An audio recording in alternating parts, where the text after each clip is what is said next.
Ya, halo pemirsa, kembali Anda menyaksikan Halo Indonesia. Dan seperti biasa selama 1 jam ke depan kami akan menghadirkan beragam informasi. Seperti apa saja, Pinci? Ya, informasi terkini dan inspiratif telah kami siapkan untuk Anda. Antara lain, sejarah lahirnya Pancasila.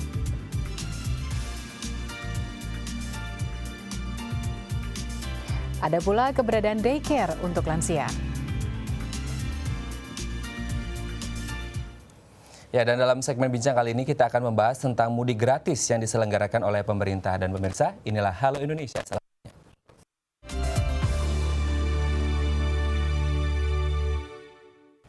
Ya pemirsa, 71 tahun lalu, tepatnya 1 Juni 1945, Soekarno pertama kali mengumandangkan Pancasila sebagai 5 prinsip dasar negara Indonesia. Namun sebelum menjadi dasar dan filsafah negara Indonesia, Pancasila sempat diperdebatkan karena dinilai tidak mewakili sebagian rakyat Indonesia.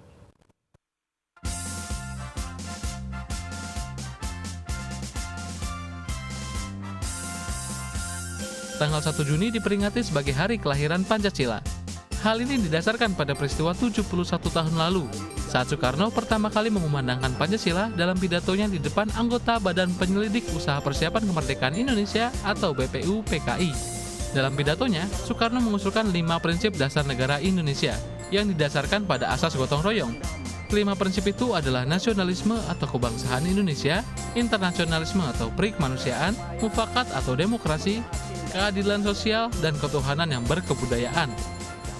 Bahwa Pancasila itu adalah benar-benar satu dasar yang dinamis, satu dasar yang benar-benar dapat menghimpun segenap tenaga rakyat Indonesia, satu dasar yang benar-benar bisa mempersatukan rakyat Indonesia itu untuk bukan saja mencetuskan revolusi, tetapi juga mengakhiri revolusi ini dengan hasil yang baik. Berdasarkan 5 prinsip Pancasila usulan Soekarno, pada 22 Juni 1945, Panitia 9 yang dibentuk oleh BPU-PKI menghasilkan Piagam Jakarta yang di dalamnya memuat 5 sila dasar negara. Namun kemudian terjadi perdebatan tentang sila pertama dalam Piagam Jakarta, yang berbunyi, ketuhanan dengan kewajiban menjalankan syariat Islam bagi pemeluknya. Isi sila ini dianggap tidak mewakili sebagian penduduk Indonesia yang memeluk agama selain Islam. Sejarawan Universitas Indonesia Muhammad Iskandar mengatakan, selain perdebatan tentang isi Piagam Jakarta, perdebatan lain pun muncul, yaitu tentang hari lahirnya Pancasila, di mana terjadi perdebatan mengenai tanggal lahir Pancasila, yaitu tanggal 1 Juni dan 18 Agustus. Karena sebagai dasar negara baru diresmikan, disahkan oleh sidang PPKI itu tanggal 18 Agustus 5. Tapi kalau Pancasila sebagai lahir Pancasila itu tanggal 1 Juni. Sehari setelah proklamasi kemerdekaan, pada 18 Agustus 1945, Pancasila diresmikan sebagai dasar negara Indonesia. Baru pada 5 tahun kemudian, tepatnya 11 Februari 1950, lambang-lambang pada Pancasila resmi dipublikasikan.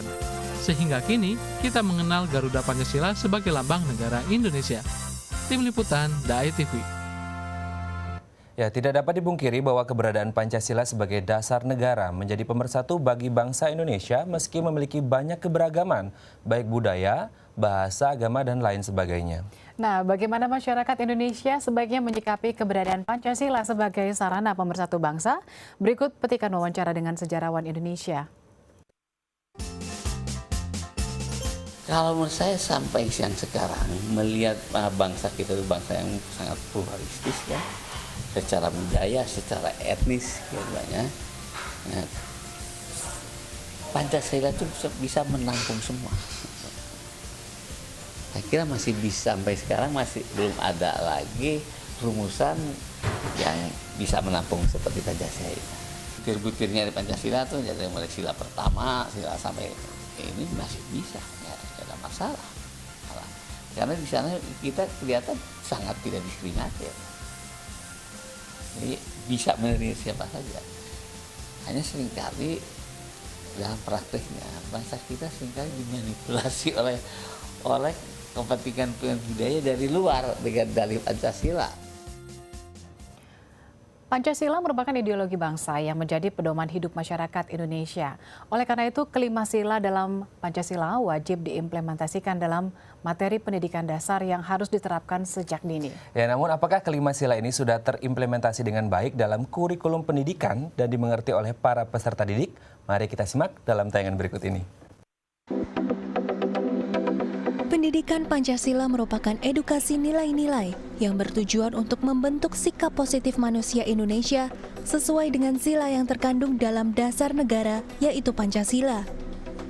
Untuk itu, 5 sila dalam Pancasila wajib diimplementasikan sebagai dasar pendidikan di Indonesia dan ditanamkan pada peserta didik sejak dini sebagai dasar pemersatu bangsa dan negara Indonesia. Namun, sudahkah kelima sila ini terimplementasi dengan baik dalam pelajaran dan dimengerti oleh peserta didik? Kalau sila pertama, ketuhanan yang Maha Esa. Itu artinya bangsa Indonesia ini hidup berpedoman pada ketuhanan. Nah, ketuhanan. Jadi kita tuh diharuskan untuk memiliki agama, memiliki kepercayaan kepada Tuhan. Yang kedua itu ada kemanusiaan yang adil dan beradab. Jadi di kemanusiaan yang adil dan beradab itu kita sebagai manusia, terutama kayak mereka yang bekerja di bidang hukum, supaya mereka tuh adil gitu loh.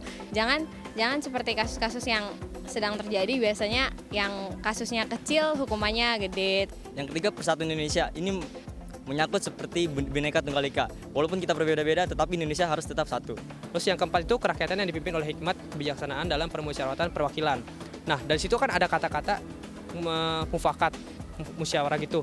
Nah, jadi bahwa setiap masalah yang ada di Indonesia itu harus nggak boleh kita lewatin tuh secara individu atau apapun, harus melalui musyawarah, yaitu yang mencapai hasil mufakat gitu. Yang kelima, menurut saya ini masalah tentang hukum, agar semua aparat hukum di Indonesia itu adil kepada semua rakyat Indonesia, tidak memandang sara. Ya, pemirsa, setiap pelaksanaan upacara bendera, pembacaan teks Pancasila kerap dilakukan dan diikuti oleh para siswa yang menjadi pesertanya. Meski demikian, masih saja ada yang tidak hafal atau bahkan tidak tahu dengan isi Pancasila. Untuk mengetahui sampai sejauh mana para siswa hafal dengan teks Pancasila, berikut liputannya.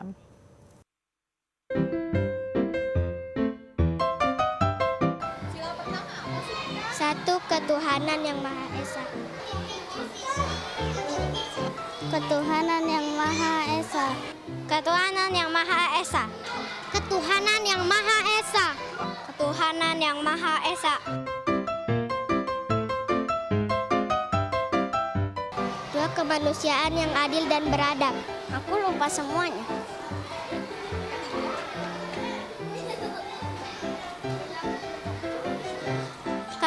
Manusia yang adil dan beradab. Kemanusiaan yang adil dan beradab. Kemanusiaan yang adil dan beradab. 3, pemusyawaratan perwakilan. Nggak tahu.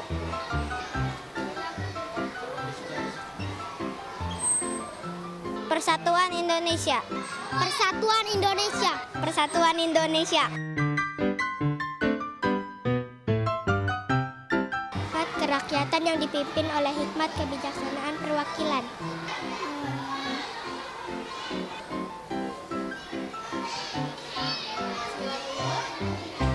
Kerakyatan yang dipimpin oleh hikmat dan kebijaksanaan dan kewargaan negaraan. Kerakyatan yang dipimpin oleh hikmat kebijaksanaan dalam permusyawaratan perwakilan. Kerakyatan yang dipimpin oleh hikmat kebijaksanaan dalam permusyawaratan perwakilan. 5,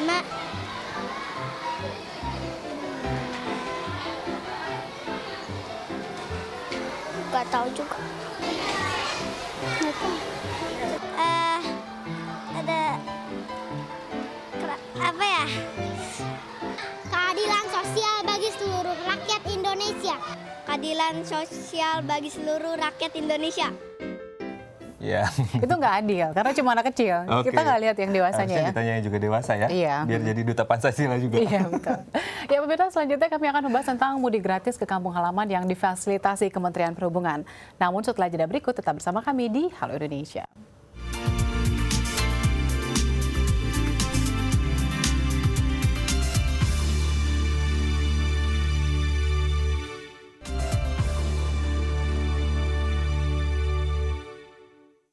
Baik, Anda masih bersama kami di Halo Indonesia dan dalam segmen bincang kali ini kita akan membahas tentang mudik gratis 2016. Tidak terasa sebentar lagi kita mau memasuki bulan puasa, bulan Ramadan, kemudian Lebaran dan identik dengan mudik. Nah ini Kemenhub sudah membuka pendaftaran untuk mudik gratis tahun 2016 sejak pertengahan Mei lalu dan sepertinya animo masyarakat ini luar biasa besar, betul nggak? Iya, karena ditunjukkan dengan peningkatan 275 oleh kuota dari Kemenhub lagi. 275% ya? Dan 275% untuk calon pemudik baru untuk tahun ini. Betul sekali, memang animonya sangat luar biasa sehingga akhirnya kuotanya sangat luar biasa meningkat ya. Nah, untuk mengetahui sebenarnya apa tujuan dari dilaksanakannya mudik gratis 2016 ini telah hadir bersama kami di studio Halo Indonesia Bapak Dadan M. Ramdan selaku Kapsubdit Angkutan Barang Ditjen Perhubungan Darat Kemenhub. Namun sebelum kita berbincang dengan beliau, kita saksikan dulu tayangan berikut.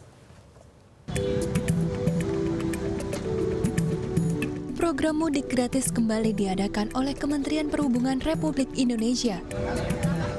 Tahun 2016 ini adalah tahun kelima penyelenggaraan program mudik gratis.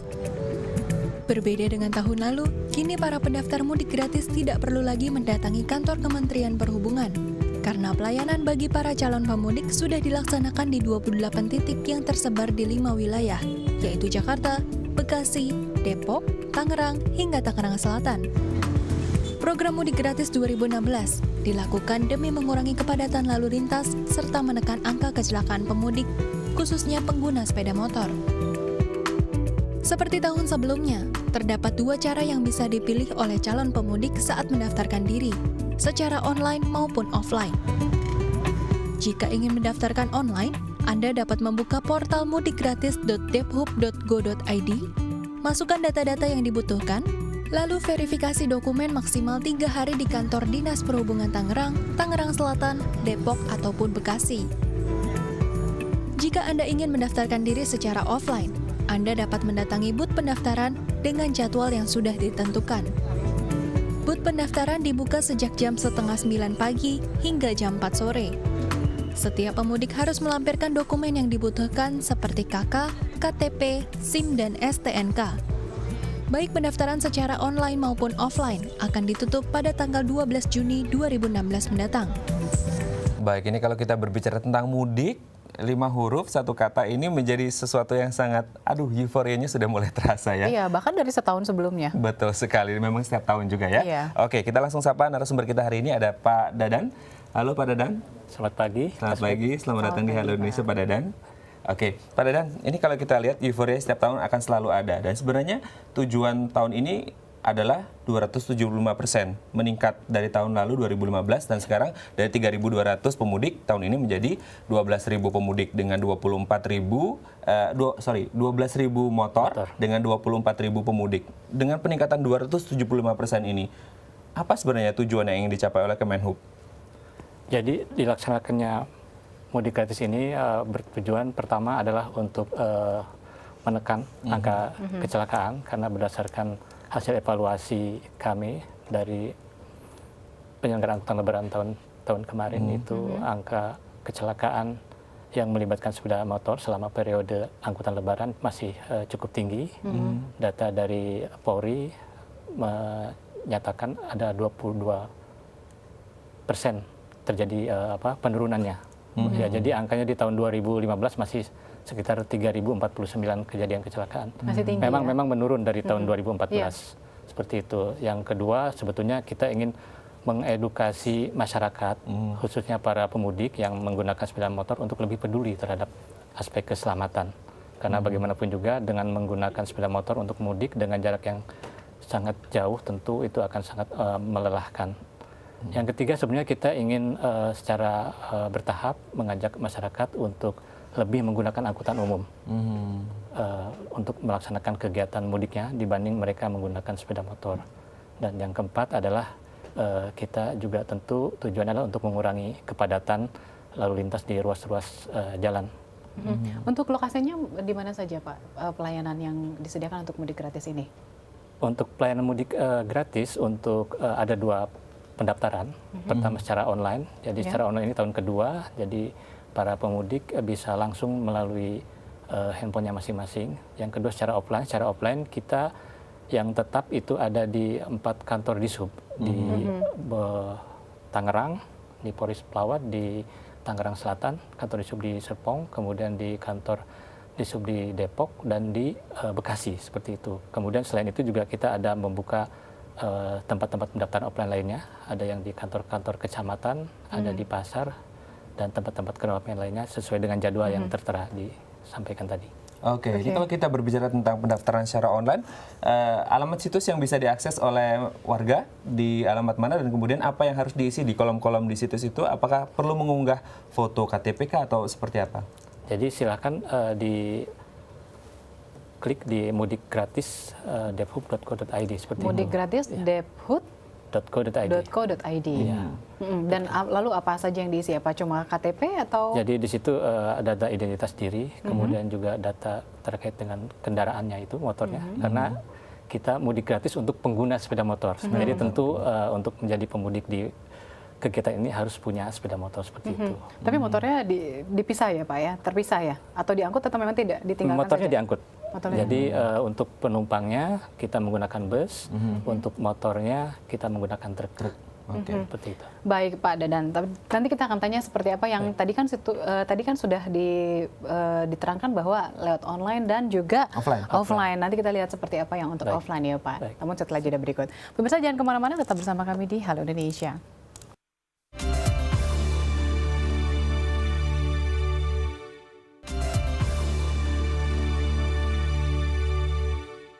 Baik, Anda masih bersama kami di Bincang Halo Indonesia, dan kalau kita berbicara tentang mudik, ada Inpres nomor 3 tahun 2004 tentang penyelenggaraan koordinasi angkutan lebaran, dan memang kenapa harus ada peraturannya sendiri, karena memang jumlah kuotanya sangat besar, apalagi tahun ini meningkat 275% dari 3.200 unit motor di tahun 2015 sekarang menjadi 12.000 dengan mengangkut kurang lebih 24.000 penumpang. Memang sangat luar biasa besar. Berarti armada yang disiapkan juga cukup banyak pastinya ya. Saya mau sedikit tanya tadi sebelum break, kita berbicara tentang armada. Pak Dadan, ada bus untuk penumpangnya, kemudian ada truk juga untuk mengangkut motornya. Nah, kemudian menjadi pertanyaan, dengan 12.000 motor ini, berapa armada truk yang sudah disiapkan oleh Kemenhub untuk mengangkut motor-motor ini? Jadi untuk kegiatan mudiknya itu ada 168 truk yang disiapkan. Untuk armada busnya ada 373 bus untuk mudik ke 9 kota tujuan di Jawa Tengah dan Jogja. Seperti itu.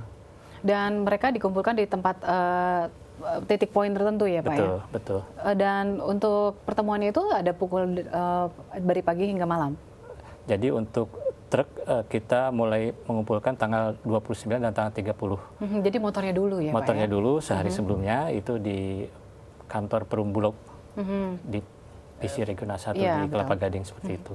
Oke, berarti ada dua ya, ada online dan offline. Kita kembali ke offline. Tadi kita sudah berbicara tentang online nih Pak Dadan. Sekarang yang offline-nya, mereka bisa datang ke beberapa tempat tadi yang sudah disebut. Apakah prosedurnya sama dengan data yang diisi ketika mereka online atau berbeda? Prinsipnya kalau data yang disiapkan sama, hanya kalau di yang offline itu ada petugas yang membantu untuk mengisikan langsung ke aplikasi. Mereka mengisi langsung secara tertulis ya Pak ya? Iya, ada petugas yang membantu untuk mengisi. Ada contoh formulir untuk offline-nya Pak? Ada ini. Oke. Seperti ini, maaf. Tulisannya saja depannya Ayo Mudik ya, menarik ya, biru dengan dan membuat orang tertarik ya. Dan mereka harus mengisi kota tujuan, arus balik, nomor kendaraan motor ya Pak ya, nama lengkap, dan ada di sini penumpang 1, penumpang 3, maksudnya maksimum. Jadi untuk satu motor itu kan ada 2 orang dewasa dan masih diperkenalkan 1 orang balita sebenarnya maksimal 5 tahun dengan pemahaman tentu digendong mungkin ya balita seperti itu. Jadi tetap 1 motor itu 2 orang dewasa. Oke, tapi kalau kemudian 1 motor ketika memang mereka mau mudik sendirian bisa Pak ya? Iya. Bisa ya, tidak harus 2 orang kan? Tidak harus 2 orang. Ini kuota yang disediakan untuk 1 keluarga ya? Iya, 1 motor, 2 penumpang dewasa. Oke, tapi kemudian pernah tidak Pak ada suatu kasus di mana mereka berangkatnya, mudiknya 1 orang, 1 motor, karena sebenarnya kuotanya adalah 2 orang dewasa. Kemudian ketika arus balik mereka mendaftar untuk 2 orang. Apakah memang bisa, atau memang dari awal memang daftarnya 1 kali untuk arus mudik dan juga balik? Sampai saat ini belum ada track record seperti itu. Kalau untuk syaratnya Pak, apa saja sih yang harus diisi atau ditentukan oleh Kemenhub? Apakah saya boleh untuk ikut mudik gratis ini? Yang jelas harus punya motor. 1 punya motor? Punya motor. Oke. Nanti ada STNK-nya tentu ya. STNK-nya harus masih berlaku. Ya. Oh, masih berlaku, oke. Masih berlaku. Kemudian ada SIM, punya SIM. kemudian ada KTP seperti itu, dan kalau itu yang tadi anak kecil itu anaknya harus ada kakak atau pakai kakak seperti itu. Tapi saya menarik nih, yang tidak boleh ada modifikasi atau aksesoris tambahan pada sepeda motor. Itu maksudnya apa, Pak? Jadi kita mensyaratkan motornya itu dalam kondisi standar. Jadi tidak ada modifikasi, apakah bannya atau knalpotnya atau apalah seperti itu, aksesoris seperti itu. Oke Pak, nanti kita akan lanjutkan perbincangan kita, tapi kita lihat dulu nih tayangan berikut ini. Pemirsa, seperti apa kuota mudik gratis pada tahun ini yang disediakan Kemenhub? Berikut dulu liputannya. Tahun ini Kementerian Perhubungan Republik Indonesia telah menaikkan 275% kuota penumpang dalam mudik gratis. Hal ini dilakukan untuk mengakomodir animo masyarakat yang terus meningkat setiap tahunnya. Sebanyak 12.000 sepeda motor dan 24.000 penumpang yang telah disiapkan. Kuota tersebut terbagi atas arus mudik sebesar 8.400 sepeda motor dengan 16.800 penumpang, dan untuk arus balik sebesar 3.600 sepeda motor dengan 7.200 penumpang. Angkutan mudik gratis akan melayani 9 kota tujuan, yaitu Tegal, Kebumen, Purwokerto, Yogyakarta, Solo, Wonogiri, Wonosobo, Magelang, hingga Semarang. Sedangkan untuk arus balik terdapat 3 kota tujuan, yaitu Yogyakarta, Solo, dan juga Semarang. Keberangkatan sepeda motor yang sudah terdaftar dalam Mudik Gratis 2016 akan dilaksanakan pada tanggal 1 Juli 2016 dari kantor Bulog Divisi Regional 1 Kelapa Gading. Sedangkan keberangkatan untuk penumpang sebanyak 420 bus akan dilaksanakan pada tanggal 2 Juli 2016 dari Taman Mini Indonesia Indah. Baik, ini kalau kita lihat banyak warga yang sudah mengantri untuk mendaftar mudik gratis. Yang menjadi pertanyaan adalah kemudian jangan sampai terlewat masa pendaftarannya. Mereka mau mudik gratis tapi akhirnya kelewat. Nah, kita tanyakan ke Pak Dadan kembali. Pak, mulai pertengahan Mei kemarin tepatnya tanggal berapa dan berakhirnya sampai tanggal kapan supaya warga tidak keliru nanti sudah habis nih waktu pendaftarannya. Jadi kalau untuk yang pendaftaran online itu sudah dimulai dari sejak tanggal 13 Mei. 13 Mei. 13 Mei. Okay. Kalau untuk yang offline-nya tanggal 16 Mei. Berakhirnya masa pendaftaran sama tanggal 12 Juni. Seperti itu. Kemenhub menargetkan 1.200 pemudik ya tahun ini ya. Targetnya untuk tahun ini 1.200 pemudik kan? 24.000. 24.000 maaf. 24.000. Tapi yang sudah terdaftar sampai saat ini sejauh mana? Apakah sudah mencapai target? Sampai posisi tanggal 30 Mei kemarin, itu untuk jumlah sepeda motornya dari kuota yang disediakan sudah terpenuhi 25%. Jadi sekitar 3.074 sepeda motor yang sudah terdaftar. Dan untuk penumpangnya itu 30%. Ada 7.080 orang pemudik yang sudah terdaftar. Berarti masih ada sisa kuota lagi ya? Masih ada sisa kuota yang cukup banyak. Oke, ini kalau kita lihat penumpang yang mendaftar, apakah juga mereka tercover insurance, Pak? Asuransi? Ya, nanti kami akan itu masukkan asuransi. Tapi yang menarik lagi nih, kalau saya ikut mudik gratis, Pak, seperti apa sih apakah ada makanannya, Pak, selain tadi diberikan fasilitas transportasi misalnya? Apakah juga ada petugas keamanannya yang ikut mengantarkan sampai ke kota tujuan? Tentu ada. Jadi ini akomodasi disediakan per makanan selama perjalanan sampai tiba di kota tujuan. Wow, enak ya. Dan di setiap bis juga ada petugas, ada panitia nanti yang mendampingi. Oke. Ini yang menarik kemudian adalah mungkin berkaca dari beberapa tahun yang lalu ketika katakanlah 2015 dengan 3.200 unit sepeda motor ya Pak ya, dengan mungkin 6.400 penumpang. Kuotanya mungkin tidak cukup karena banyak kemudian yang mau mendaftar mudik gratis dan tahun ini ditingkatkan. Kira-kira apa yang menyebabkan masyarakat ingin menggunakan fasilitas mudik gratis yang ditawarkan oleh Kemenhub ini Pak? Apakah kemudian mereka melihat banyak sekali angka kecelakaan yang terjadi di tahun-tahun sebelumnya sehingga memanfaatkan fasilitas ini? Kalau ngobrol-ngobrol dengan mereka biasanya karena kemudahan dan kenyamanan mungkin seperti itu. Jadi mereka tidak harus capek-capek bawa sepeda motor untuk mudik, cukup mendaftarkan, nanti motornya diangkut, mereka tinggal duduk manis di bis, disediakan akomodasi permakanan seperti itu. Jadi faktor-faktor itu mungkin yang menarik masyarakat. Tadi kita sempat membahas tentang pendaftaran untuk ke kota tujuan ya Pak. Lalu bagaimana dengan arus baliknya? Apakah mereka juga sudah include pendaftaran pertama dan akhirnya juga sekaligus untuk pendaftaran untuk pulang? Ya, jadi kalau pendaftaran itu cukup sekali saja. Jadi Satu diserahkan kali. ke para pemudik itu apakah untuk baliknya akan menggunakan fasilitas yang sama atau tidak. Tapi kalau misalkan hanya sekali ya daftar sekali. Tapi kalau ingin 2 kali baliknya juga ikut, itu di pendaftaran awal sudah harus mencantumkan seperti itu. Berarti pendaftarannya cukup sekali. Cukup sekali. Ketika hendak mudik dan baliknya tidak perlu mendaftar lagi. Tapi kalau kemudian ada berubah pikiran, Pak, ketika daftarnya mungkin mudik aja, tapi kemudian baliknya tidak mau. Ternyata mau balik bersama dengan fasilitas ini, bisakah? Mungkin sepanjang nanti ada alokasi di setempat, bisa saja. Oke. Bisa saja. Baik. Baik Pak Dadan, nanti kita masih akan tetap membahas. Menarik sekali ini tentang ini ya, fasilitas mudik gratis ya, dan memang kuotanya juga disediakan cukup banyak dan masih akan ada ya. Ya pemirsa, kami masih akan melanjutkan perbincangan kami, tetap bersama kami di Halo Indonesia.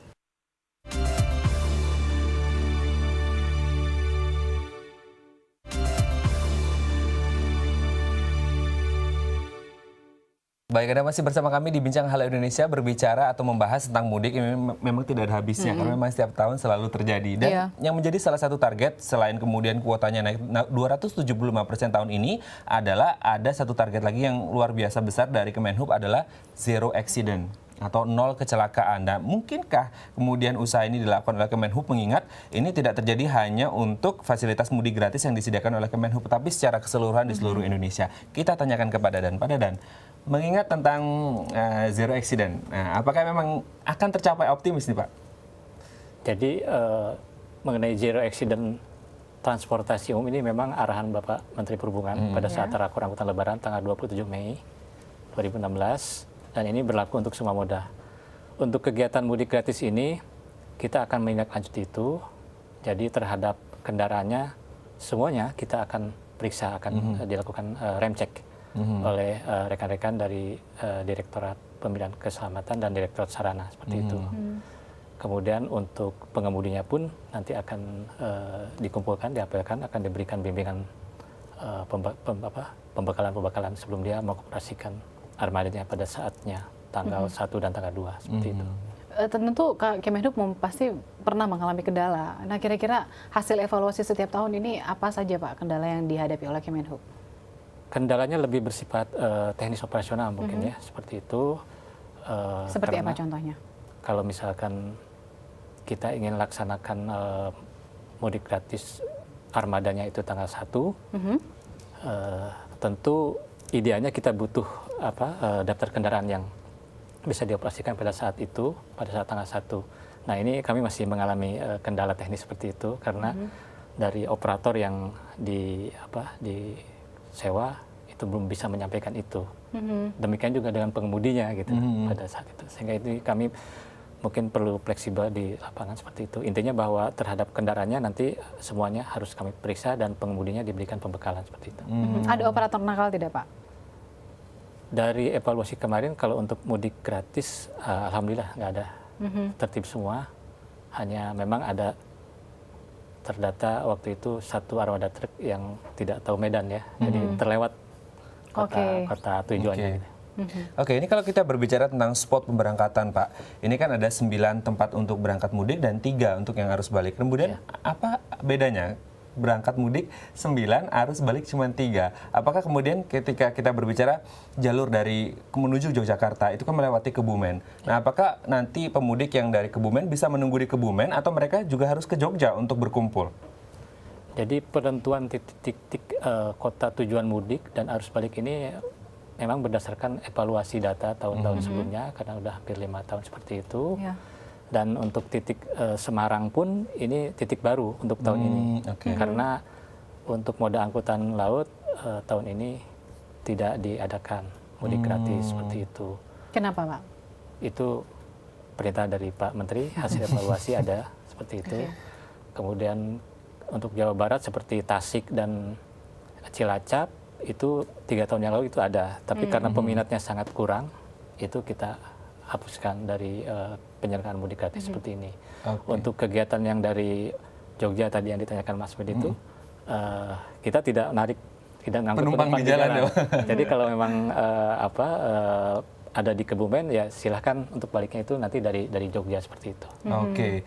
ini kalau kita berbicara tentang mudik ya Vince dan juga pemirsa, ini tidak hanya berbicara dari sisi Kemenhub, juga banyak pihak. Salah satunya adalah Kemenpu. Kita tahu beberapa waktu lalu, mungkin Pak Dadan juga sempat merasakan kemarin karena baru pulang dari Brebes juga, untuk sosialisasi tentang mudik.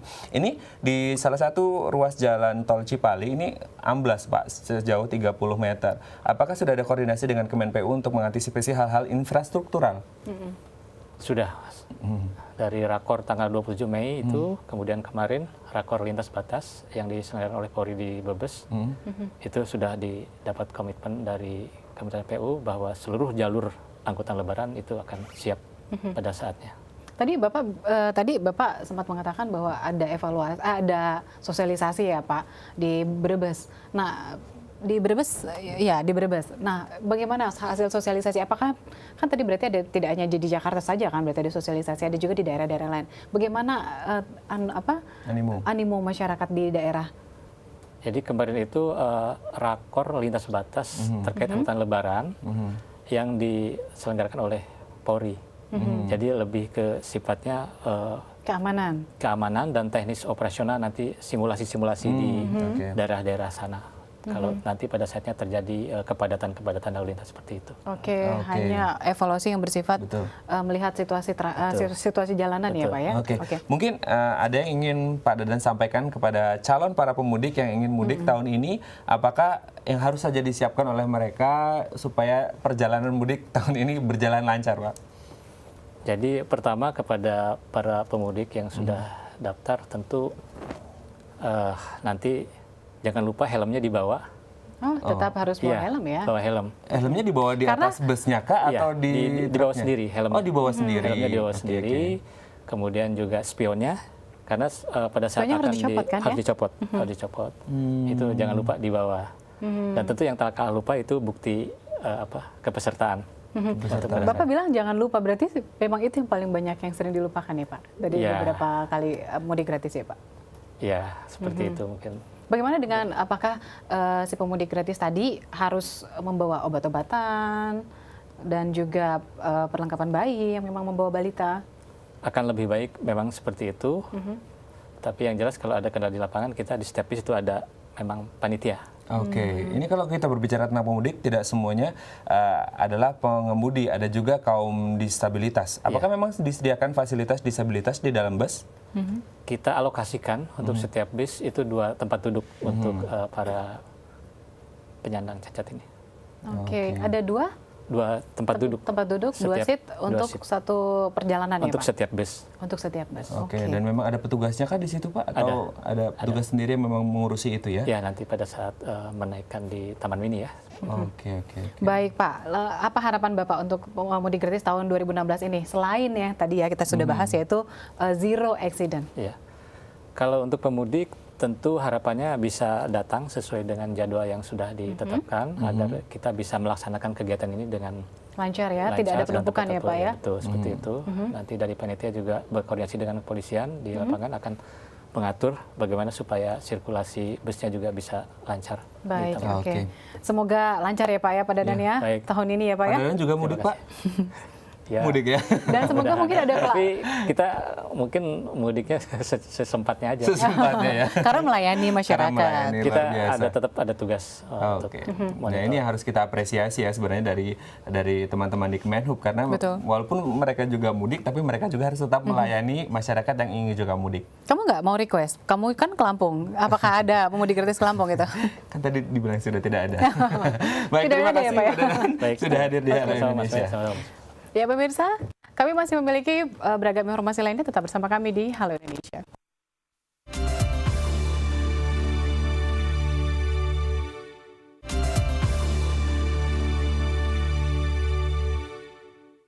Baik, Anda masih bersama kami di Halo Indonesia, pemirsa. Para warga senior dapat menikmati hari-hari mereka dengan melakukan hal-hal yang mereka sukai. Dalam rangka menyambut Hari Lanjut Usia Nasional, Senior Club Indonesia mengadakan sebuah acara mengenai situasi pergeseran peta populasi dan wisata untuk warga senior. Kelompok usia lanjut memiliki hak yang sama untuk menikmati berbagai kegiatan positif.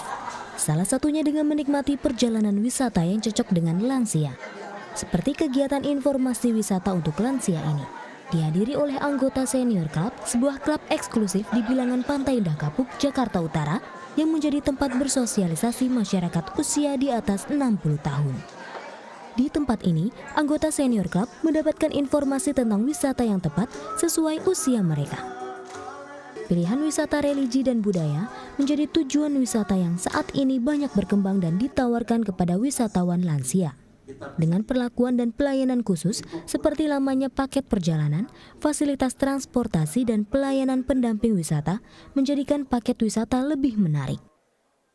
Perjalanan wisata yang dikemas sesuai kebutuhan lansia dapat mendorong kualitas hidup lansia lebih baik. Turisme yang dibutuhkan warga senior itu yang berbeda dari yang sudah ada. Tur yang sudah ada itu biasanya untuk semua generasi. Ada yang datang, mereka dijemput kan ya, mereka dijemput lalu mereka tur, dan pace-nya itu cepat sekali. Pace-nya cepat dan hanya orientasinya itu kepada objek wisatanya aja. Jadi kalau misalkan orang lain itu hanya ikut tur hanya sebatas foya-foya, tapi kalau untuk senior adalah tur apa, servis apa, jasa apa yang pada saat mereka jalan-jalan itu bisa membuat kualitas hidupnya jadi lebih baik. Sementara itu, pada kegiatan kali ini, Dr. Abe Susanto sebagai Ketua National Institute of Aging mengatakan saat ini pemerintah telah memberikan beberapa kemudahan bagi wisatawan usia lanjut untuk berwisata di Indonesia. Kelompok wisatawan lanjut usia juga diizinkan untuk tinggal di Indonesia selama 1 tahun dengan visa sementara. Anggota Komnas Lansia mesti sebanding dengan memang yang mendalami isu orang-orang tua, warga senior ini dengan mereka yang tahu bagaimana harus memainkan strategi di dalam berpolitik agar suatu undang-undang, suatu peraturan itu bisa muncul dengan baik. Meli Puspita, Hairudin, The ITV. Ya, ini kalau kita lihat tadi ada warga senior yang kemudian menari saman. Saya pernah menari saman dan itu tidak mudah. Waktu itu saya sampai dengkulnya lecet. Mereka bisa loh, sangat luar biasa sekali ya. Itu karena mereka mendapatkan pelatihan khusus juga untuk para lansia, Mel. Oke, memang semangat juga harus kita tiru ya. Mereka saja yang udah 70-an tahun ke atas masih bisa menari. Vince yang masih 17 tahun ini juga harus bisa menari. Baik pemirsa, masih seputar warga senior mengajak lansia beraktivitas seperti menari, bernyanyi hingga bermain. Bukan perkara mudah, terlebih ketika melihat kondisi fisik mereka yang terbatas. Namun bagi para perawat lansia di Klub Ihsan Mandiri, merawat para lansia adalah tantangan sekaligus menjadi cara yang istimewa untuk berbagi. Menyadari potensi jumlah lansia yang besar di Indonesia, Klub Ihsan Mandiri yang terletak di daerah Tangerang, Banten berinisiatif memberikan pelatihan bagi perawatan lansia. Bahkan penitipan bagi para lansia yang membutuhkan aktivitas yang berguna, bergaul dengan teman-teman sebayanya. Diharapkan dengan adanya daycare khusus lansia ini, mereka yang berusia lanjut bisa menikmati masa tua dengan lebih berarti dan bahagia. Bisa bertukar cerita dengan sesamanya. Ya, setiap harinya para lansia diajak untuk melakukan berbagai aktivitas menyenangkan seperti senam, bernyanyi, bahkan para lansia bisa berbagi cerita.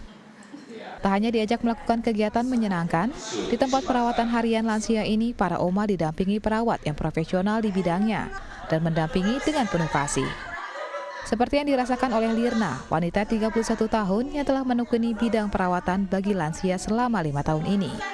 Pertama harus sabar, yang kedua terus ikhlas gitu ya, karena kita tahu sendiri lansia kembali lagi ke masa anak-anak lagi. Disitulah kita bagaimana cara menghadapi lansia dengan baik, terutama komunikasi yang baik dan empati yang harus kita punya gitu. Karena lansia itu lembut juga perasaannya, jadi kita harus hati-hati dalam berbicara, jangan sampai kita menyinggung gitu. Jadi kami membutuhkan perawat yang empatinya tinggi, lalu ikhlas, sabar, dan memandirikan lansia gitu. Jadi tidak lansia yang segala kita bantu, tidak. Apa yang lansia masih bisa lakukan, ayo kita support, lakukan sendiri. Setiap Senin sampai Jumat, pukul 11 hingga 4 sore, hari-hari para lansia diisi dengan kegiatan yang bermanfaat. Mereka bermain, bernyanyi, menari, bahkan ada pula yang melakukan fitness lansia. Untuk menunjang kesehatan para oma, disediakan pula pijat relaksasi dan konsultasi medis. Untuk mengikuti program daycare ini, para lansia mengeluarkan biaya Rp500.000 per bulan untuk 1 kali pertemuan dalam setiap minggunya. Dalam setiap pertemuannya, para lansia ini terdiri dari 12 orang dalam setiap grupnya. Tak hanya mendapatkan perawatan yang layak, para lansia pun terhibur dan merasakan kenyamanan dari kehangatan suasana yang sangat kekeluargaan. Oh, very grateful, joyful. Soalnya benar-benar kita ada sharing, nggak cuma mengenai knowledge jasmani, tapi kita sharing mengenai rohani juga, gitu. Karena di dalam tubuh yang sehat, jiwa kita juga sehat. Usia senja bukanlah momok, karena menua dan menjadi lansia adalah fase kehidupan yang tetap bisa dilalui dengan berbagai kegiatan yang menyenangkan dan bermanfaat. Meli Puspita, Galang Adisa Putra, TAI TV. Nah tuh, lihat sendiri kan kalau ada treatment khusus dan juga ada pendamping yang profesional. Oke, intinya teknik khusus ya, tidak sembarangan ya? Tidak sembarangan. Bisa-bisa nanti ada sesuatu yang gawat ya? Cedera, Oke. iya betul. Ya, pemirsa, bersosialisasi dan melakukan aktivitas yang mereka gemari adalah kegiatan yang dilakukan para lansia di Klub Ihsan Mandiri. Ya, tak hanya mengisi waktu dengan kegiatan fisik, para lansia ini pun merasa terhibur dan mendapatkan dampak positif secara psikologis. Menua adalah suatu keadaan yang terjadi di dalam fase kehidupan manusia. Banyak hal yang menurun saat seseorang memasuki usia senja. Secara fisik ditandai dengan kulit yang mengendur, rambut memutih, gigi mulai ompong, pendengaran kurang jelas, penglihatan semakin memburuk, gerakan lambat dan figur tubuh yang tidak proporsional. Secara psikis, ingatan dan manajemen emosi mereka pun tidak lagi berada pada tahap stabil dan prima. Kondisi ini membuat banyak lansia akhirnya hanya bisa melanjutkan hidup di rumah tanpa aktivitas berarti. Namun berbeda dengan yang dialami para lansia di Klub Ihsan Mandiri. Ya, di tempat perawatan dan pendampingan para lansia yang aktif sejak 2014 ini, para lansia bisa melakukan berbagai kegiatan menyenangkan sambil bersosialisasi dengan rekan sebayanya. Terutama di Indonesia ini, lansia belum menjadi suatu perhatian ya. Jadi belum ada tentang baik itu dari perhatian dari pemerintah maupun dari industri-industri terkait gitu kan. Jadi fokusnya PT GIM ngelihat suatu peluang di sini. Kita coba dari mulai kita mengadakan pelatihan tentang cara bagaimana merawat lansia gitu. Kemudian kita juga menyiapkan sumber daya manusia tentang perawat lansia dan kita juga coba membuat suatu komunitas. Jadi kita di dalam hal ini bikin suatu klub. Ada klub lansia Ihsan Mandiri. Klub Ihsan Mandiri ini menyediakan beragam aktivitas yang bertujuan untuk menjaga kesehatan fisik dan mental bagi para lansia. Tujuannya agar para lansia bisa menikmati hari tua dengan bahagia dan tetap bisa bersosialisasi dengan sesama. Meli Puspita, Galang Adiputra, TAI TV. Baik, dari Jakarta kita beralih ke Bogor, pemirsa. Tidak hanya memberdayakan para petani di Desa Cibanteng, Agri Sosio juga melibatkan para ibu rumah tangga dalam pengolahan hasil tani, seperti olahan minuman rempah khas Indonesia. Keterlibatan para ibu rumah tangga ini bertujuan agar mereka menjadi motor penggerak untuk mendorong perkembangan sentra bisnis Indonesia dan menengah di Desa Cibanteng, Bogor. Tak hanya melakukan pemberdayaan di kalangan petani lepas, Agri Sosio juga memberdayakan para ibu rumah tangga di Desa Cibanteng untuk mengolah hasil panen menjadi produk yang memiliki nilai jual tinggi. Sebelumnya, ibu-ibu rumah tangga ini tak memiliki pekerjaan selain mengurus keluarga. Sementara penghasilan yang didapat dari suami belum cukup untuk memenuhi kebutuhan hidup sehari-hari.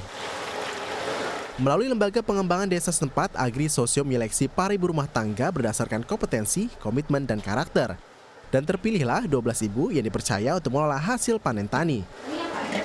Salah satunya mengolah hasil panen jahe merah yang dicampur dengan aneka macam rempah khas Indonesia seperti cengkeh, kembang lawang, cabai Jawa, kayu manis, dan lada. Hasil pengolahan rempah ini dijadikan minuman rempah siap konsumsi dengan label Indo Rempah. Karena kita melihat potensi, artinya ketika kita melakukan due diligence, ketika kita melakukan social mapping, kita melihat ada potensi di sana, potensi yang berkaitan dengan karakter masyarakat, komitmen masyarakat, kompetensi-kompetensi yang ada di sana, dan tadi apa kebutuhan-kebutuhan pasar gitu, sehingga melalui studi kelayakan ya, kita lihat ini potensi dan kita terjun ke sini gitu. Untuk saat ini, Indo Rempah masih diproduksi sesuai dengan jumlah pesanan. Mengingat panen jahe merah di Desa Cibanteng belum mampu mencukupi produksi untuk pangsa pasar besar. Pengolahan juga dilakukan secara manual. Para ibu ini saling berbagi tugas, mulai dari mauri jahe merah, mengambil sari air jahe, hingga membuat menjadi serbuk. Salah satunya Siti Nurjana atau yang akrab disapa Nur. Sudah 2 tahun Nur bergabung di rumah produksi Indo Rempah. Sepeninggal suaminya pada Agustus 2013 silam, Nur harus mencukupi kebutuhan ke-5 anaknya yang masih bersekolah. Baginya, kehadiran rumah produksi minuman olahan rempah di Desa Cibanteng membawa harapan baru baginya dan keluarga. Jadi sebenarnya agrisosial itu peluang yang bagus banget, yang bagus. Cuman mungkin masih terbatasi aja. Dari agrisosialnya masih terbatasi. Jadi ibu-ibu yang lain pada pengen masuk kerja tapi belum ada kesempatan aja kali. Pemberdayaan ibu rumah tangga dalam proses pengolahan minuman rempah ini diharapkan dapat mendorong sentra industri kecil dan menengah di Desa Cibanteng, agar kelak masyarakat Desa Cibanteng mampu menciptakan usaha sendiri dengan memanfaatkan potensi tani desa. Wody Rizky, Jefir Almadina, The ITV. Ya, berikut ini perakiraan cuaca untuk sejumlah kota besar di Indonesia.